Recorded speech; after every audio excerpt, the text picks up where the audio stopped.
Hello. Can anyone hear me? Hey everyone, I hope you're doing all right. Welcome to my live stream. My name is Tania, Tania Ahmed, and if you can hear me, then just say, "Oh my goodness, I just switched screens to the comments and there's already so many comments." Good afternoon, everyone. Good evening, good afternoon, good morning, wherever you are. Just let me know in the comments where you're chatting from. So I'm based here in the UK, and the time here is 9 p.m. I've just put my toddler to bed, and I am here to spend time with you guys, just relaxing and just having a chat. So, can you use alcohol ink on a gel plate? Yes. So you can pretty much use any medium that you can think of on a gel plate. So with all alcohol inks, the fun part is that they dry so quickly. So you can do all sorts of really interesting, really crazy backgrounds on a gel plate. And then what you let them dry, and then what you do something you do something called a ghost print, where you put on another layer of paint. So if you want the colors of the alcohol inks to be true to color, then use a white acrylic paint, a really light layer. And then before that white paint dries, then you put your paper down, you gently rub your paper to transfer the paint, let it sit for a minute or so, and then pull it off. And then if you've got just the right amount of paint on your gel plate, the key is not to use too much. That's one of the things that first lessons I learned when I was teaching myself how to gel print. Don't use too much, and then you should be able to pull it all off. Uh, any mediums I get asked, the answer is always yes. They will behave in a different way on a gel plate. You can use, oh, crumpets! Hello! Hello, Team Crumpet! Oh, I love it. I've just been so enjoying all these crumpet messages that I've been getting from all over the world. Is the gel plate for gel ink paint only? So as I was saying, that whenever someone asks me what kind of mediums that they can use on a gel plate, the answer is always yes. You can use pan pastels, you can use acrylic paint, you can use acrylic ink, you can use all sorts of ink pads, you can use watercolor, gouache, and the list is just endless.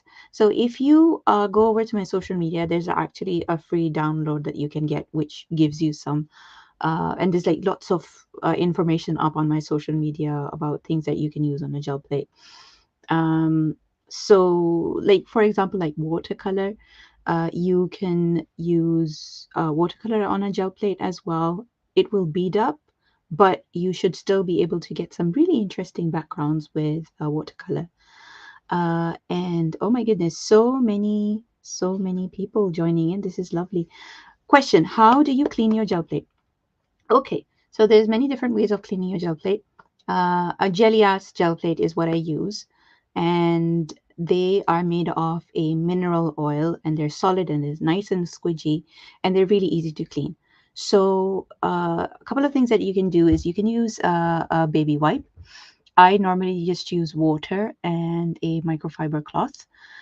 If you've got a lot of crusty acrylic paint sitting on your gel plate and you're finding it difficult to wash off, then there's a couple of things that you can do. You can use clear packing tape, and you can lift up all that crusty paint off your gel plate.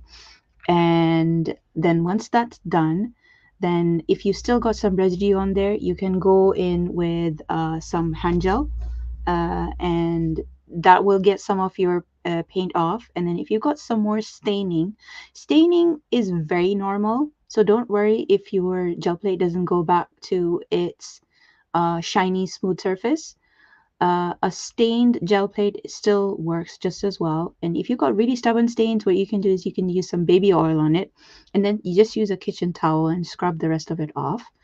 And also, once you've done that, you want to get that baby oil off your gel plate because it will affect any mediums that you put on top of it. You don't want any oily residue left on your gel plate.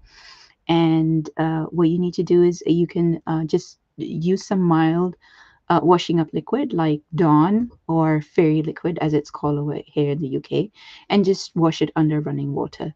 And then what you can do is just put your gel plate in between sheets of copy paper, and then you store it. If you've still got the clamshell packaging, then you store it in there, or you store it somewhere flat, or and don't put anything heavy on top. I hope that kind of makes sense. Do you need containers to store your gel plates? Now, yes and no. I don't, because I pretty much gel plate every day. Please excuse me while I grab my box of gel plates. So basically, what I store my gel plates on pieces of cardstock so that they're easy for me to just switch around and do stuff with, because I'm pretty much using them every day, either to do experiments or to make videos. So, oh, lots of people, lots of crumpets, people who've been watching crumpets. So sometimes a gel plate comes with some clamshell packaging, something similar to this ruler. So this is the clamshell packaging that my 8x10 gel plate comes in with. You don't have to store it inside it, but if you want to, you're not using your gel plate very often, just store it in between two sheets of copy paper, and just put it inside the clamshell packaging, and don't put anything heavy on top. So so some people say that you shouldn't store on a porous surface and some don't. Well, the thing is that when you get a brand new gel plate, you get these clear mylar sheets with them. Now, I am a brand ambassador for Jelly Arts, and this is their advice. Their advice is, and this is what I do with my gel plates as well. So you take those mylar sheets, you take them off, you toss them, you recycle them, or I like to make stencils out of them. And then I put them in between sheets of copy paper. Now, what's going to happen is you're going to use your gel plate for the first time, and you're going to try to put them in between the mylar sheets again. And what happens is, if you've got a bigger gel plate, for example, you're never going to be able to get 100% of all the bubbles out in between the mylar and the gel plate. So what will happen is, because a gel plate is made of a mineral oil that is solidified, so it's basically like a squidgy plastic. What will happen is that those bubbles will stay in between the sheet of mylar and your gel plate, and it will leave like an indentation on your gel plate. So don't worry if you've been storing your gel plates and you've got those bubbles on your gel plate, then what you can do is just put them on a sheet of glass, and the gel plate is self-leveling.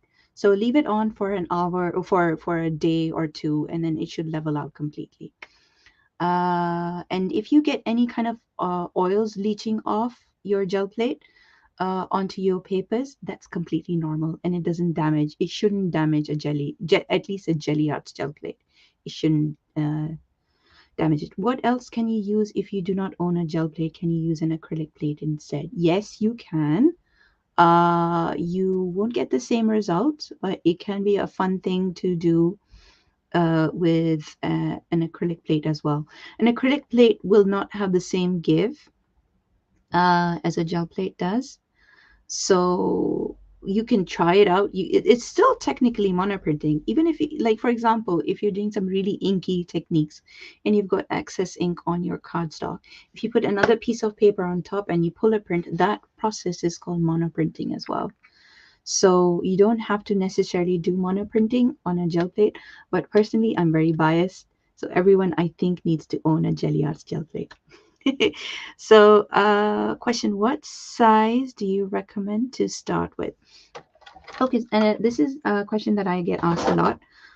For example, if you're a card maker, just to show you guys, just for reference, so this is a 5x7 gel plate, and a 5" by 7", and this is an A2 size card. So if you see that an A2 size card fits perfectly on a 5x7 gel plate. So for a card maker, I would definitely recommend a 5x7, or you could get an, if you're thinking of serious thinking that this is something, oh my god, I love this so much, I'm going to be gel printing all day, then you can go for this. This is the 8x10", just for a reference. this is an A2 size card. This is one of the cards that I made for my class. So you can get one of these as well. Gel plates come in all sorts of sizes. You get mini ones as well, which you can get in sets. So this is just another one. This is one that comes in a set of three. There's 3 sets by Jelly Arts that you can get this different patterns in them. And what you can do is you can just mount them on an acrylic block, and you can use them as a stamp. And it's fun to do all sorts of patterns with them as well. How long did it take you to feel like you were good at this technique? What advice do you have for newbies? Well, I've been gel printing for 10 years, and it's only kind of now that I have felt like I like my own gel prints, but then that's just me.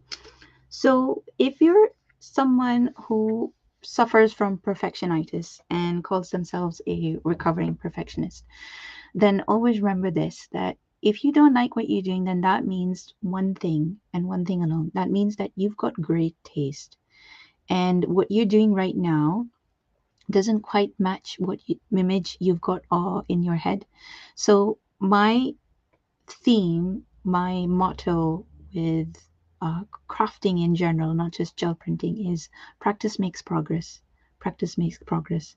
I mean, if you go on my Instagram, for example, I haven't deleted any of my old gel prints, so you can see all the mucky ones that I made in the beginning, and you can just see how much I've progressed over the years. So there's a couple of things that I can help you to jumpstart really quickly into making better prints.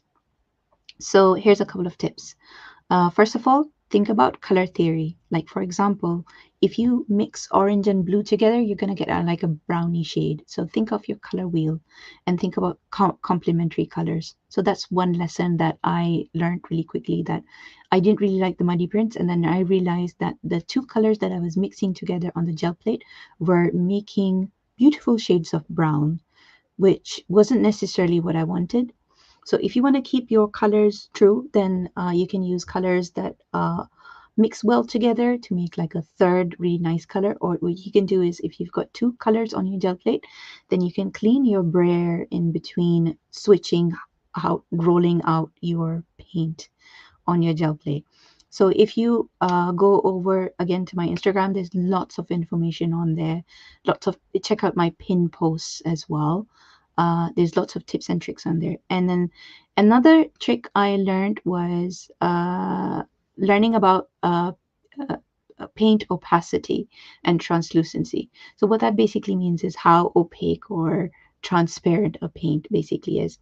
So I don't have a, a paint tube that I can show you, but normally what happens is some paint brands will be labeled with how opaque or transparent their paints are. So for example, if you've got a print that you don't really like, what you can do is you can go over it with another layer of an opaque paint, with a stencil perhaps, and that what that will do is that will only not only knock back your first layer, but it will soften it as well. So these are some of the things that I learned. And also, third most important thing was how much paint you use. Now, with me, I always suggest that using as little paint as possible. Uh, how much paint you use is going to depend on where you live, how hot or dry it is, and what kind of brand you're using, and what viscosity your paint is, because normally paints, they come in different kinds of thicknesses. That's what I mean by viscosity. So it can be like fluid or liquid or soft body or heavy body. So I tend to more go towards the soft body ones, because that will allow me to work with thin layers which dry really fast. And with thin layers of paint, I can get some really good textured effects as well. I hope that kind of makes sense. What size brayer do I use? The answer is yes. So I use all sorts of brayers. Let me see if I can dig mine out and I'll show you guys. So I have, uh, so these are my 3 most used ones. So I've got a small one here. So this one is by a company called Speedball, and this one is got a slight give to it, so it's a soft rubber brayer. I think this one is like a 3 inch, a 2.5 or a 3 inch, one by Speedball, and this one is a professional printmaking one. This big boy is, how convenient, I have a ruler here. So this one is about 6 inches wide. This one is really nice for if you want to do like really blended kind of ombre effects. It's really quick and easy to do that.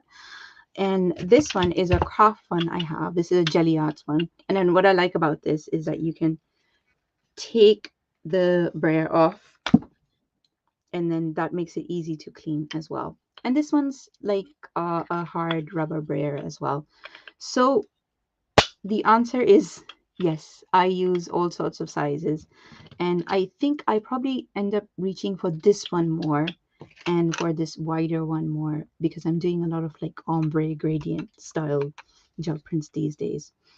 Are gel plates two-sided, or you only use one side? Gel plates are two-sided and they are reusable.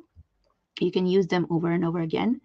And when I say that, I mean it because they are Tania proof. And I really punish my gel plates in a good way because I love them so much. And literally, I use them every day. My oldest gel plate is, I'd say, about 12 years old.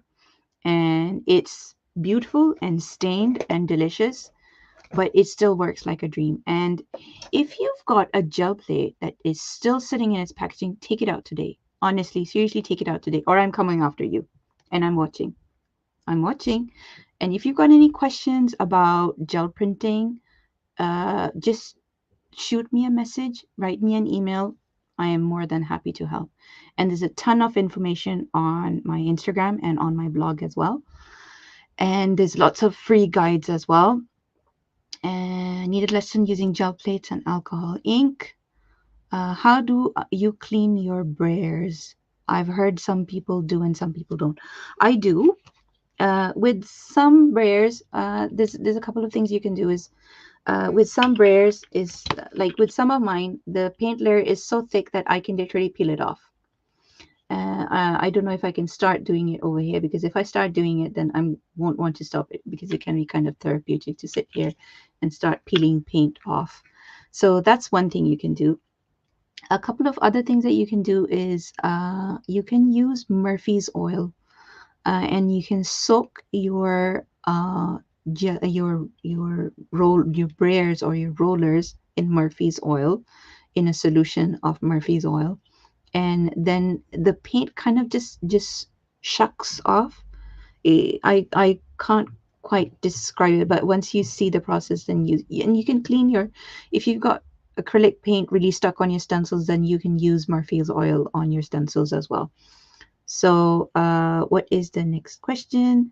Just transferring alcoholic inks from a gel plate requires special paper.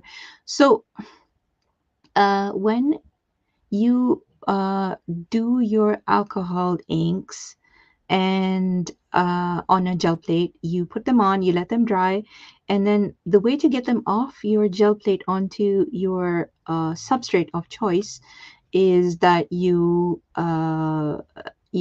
put on a thin layer of acrylic paint on there.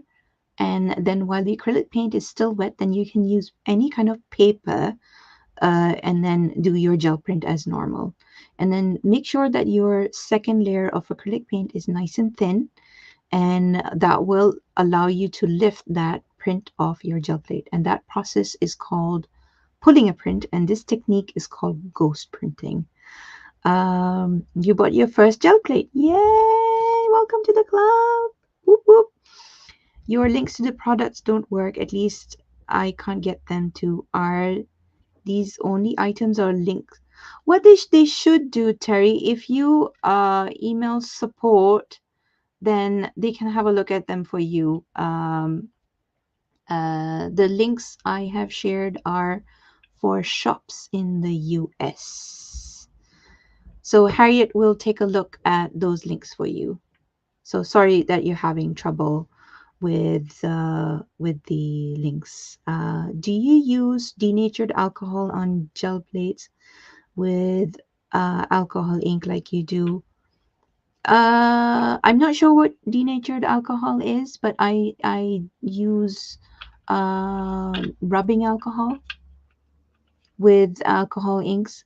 In a couple of weeks, I will be doing more uh, gel plate videos on my social media and on my YouTube channel as well, with mediums other than just acrylic paints and inks. So you can see I'll make sure that I focus on alcohol inks as well. So keep an eye out on that. What are your social media names and handles? So if you search for me by name, Tania Ahmed or Tania Ahmed Creative, then I should come up. I have a YouTube channel. I am on Instagram on as Tania Ahmed. I will probably be the first result uh, for for my name. Can you tell us about crumpets? Right, crumpets. So in my video, I when I made the video, I was in the process of experimenting with a technique where you can use laser prints to pull a gel print, and my print didn't quite work, and I had a lot of printouts with crumpets on them. And when I was doing my gel printing for the class, I had a piece of paper and it had crumpets on it. And then I thought for fun, I just put it in as a little Easter egg for you guys. It's been so nice. I've been having people contacting me on my social media, and I also had a really sweet couple of emails as well from some of you saying, Crumpets, we've seen your video. Thank you so much. I see your lily picture next to you. Did you use a stamp wheel to do this? Oh, this is a die cut. This is a die cut. This is one of these are all new dies actually. This is one of the projects that I made for them when I was on their design team. As well as a Jelly Arts ambassador, I am also an Alt-New educator as well. And I do live streams for them, and I do a lot of their classes for their Alt-New Academy as well. Uh, there was an Easter egg in the video. Yes, and I've been really enjoying you guys messaging me, and it's been fantastic. You guys are amazing. Absolutely amazing.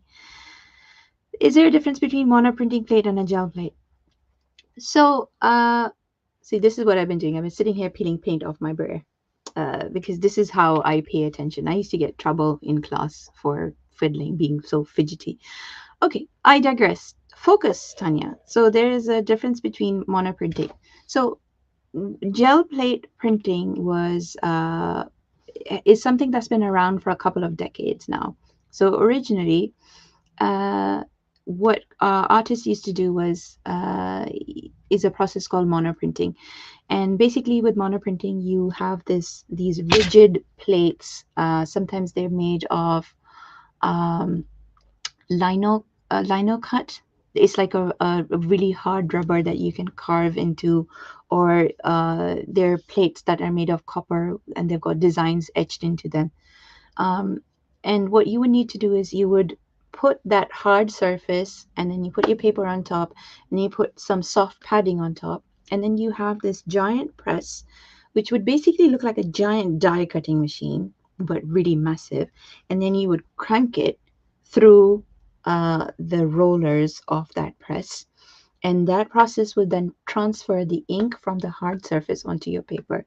And that process was called monoprinting. There's a couple of other companies out there, like for example the Speedball one. They have a monoprinting plate which isn't the same as a Jelly Arts plate, because that one doesn't quite take acrylic paint so well, and that is more designed to work better with their printmaking inks.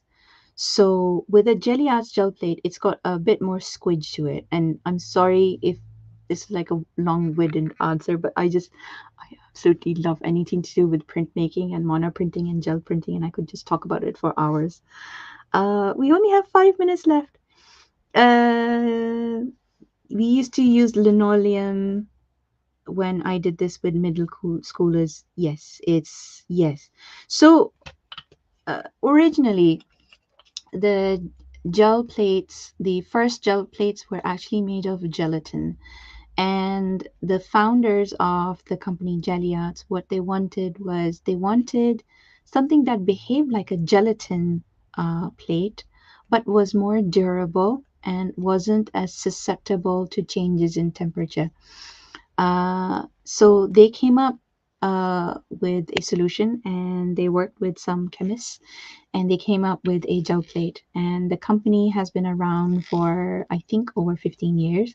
They are the originators of the gel plate as it is.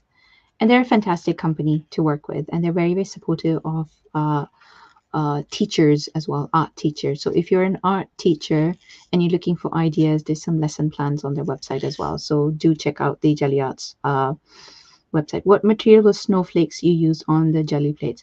So I used something called acetate by a company called Graphics. And Graphics do all sorts of really interesting films and mediums. So I do a lot of stuff for graphics arts as well. So they're another company that I endorse and I do a lot of work for. So the acetate that they use is really thin stuff, and you can even tear it by hand. And the best part is, if you're someone who is concerned about the environment, then that acetate is also biodegradable. So that stuff, the acetate, the graphics arts, Grafix arts, acetate is actually really lovely stuff. Some of their films are just fantastic mediums to work with. This has been my favorite session. Oh, you guys. Thank you so much, everyone, for joining in. And it's been absolutely lovely. And no, you guys are amazing, Tracy. Oh, thank you so much for everyone, so much for joining in. And if you have any questions, just tag me in the Facebook group or follow along on my social media. And I am just a message or an email away. I love talking to you guys. That's my absolute joy in helping you guys out, and I'll do my best to answer as quickly as possible. So you guys take care and have a great day wherever you are. This is me signing out from the UK. If anyone has any quick questions, just pop them in the chat. I'm still looking. You guys rock. You guys are absolutely amazing. So I'm on social media. On Facebook, I have a Facebook page, Tania Ahmed Creative. I have a YouTube channel as well, and I am on TikTok and Instagram as well. So on all the um well, if you've missed watching this live, you can watch the replay, so don't worry about that. And Team Crumpet, welcome to my world and welcome to the wonderful world of gel printing. We are all obsessed and we do all sorts of things with printmaking, with all sorts of things. Then once you get addicted to the process, then you're going to be pretty much not want to throw any of your recycled packaging away. It's like you can gel print with leaves, with feathers, with bubble wrap. But yeah, Team Crumpets. Thank you everyone for tuning in. Thank you so much for watching. Take care.